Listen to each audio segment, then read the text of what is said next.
గాంధీని చంపారు, మోడీ మహాత్మా గాంధీ సిద్ధాంతాలని చంపుతున్నారు. ఇద్దరికి ఏమైనా తేడా ఉందా?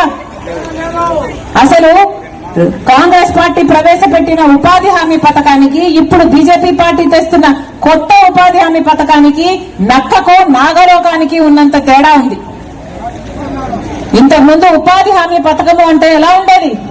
మన గ్రామాలలో గ్రామ సభలు పెట్టి గ్రామ పంచాయతీల్లో ఆ గ్రామానికి ఏం పనులు కావాలి అని నిర్ణయించుకునేవారు.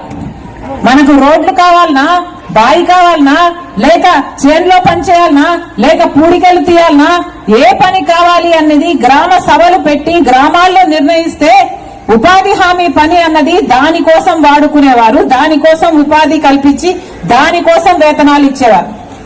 ఇప్పుడు బీజేపీ పార్టీ తెచ్చే కొత్త పథకమట, బీజేపీ పార్టీ చెప్తుందట, కేంద్రం చెప్తుందట ఎక్కడ ఏ పనులు చేయాలి అని.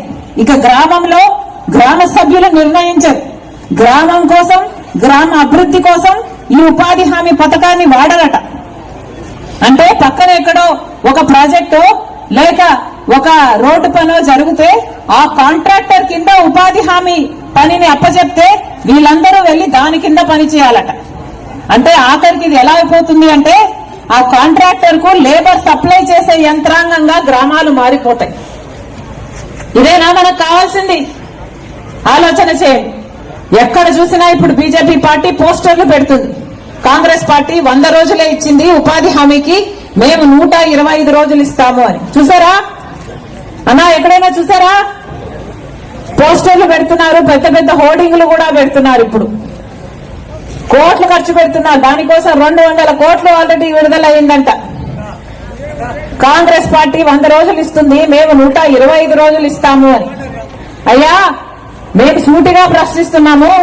నిన్నటి సంవత్సరం 2025లో మన రాష్ట్రంలోనే చంద్రబాబు గారు ముఖ్యమంత్రిగా ఉండగా ఉపాధి హామీ పథకం అన్నది ఎన్ని రోజులు జరిగిందో తెలుసా? కేవలం 52 రోజులు మాత్రం.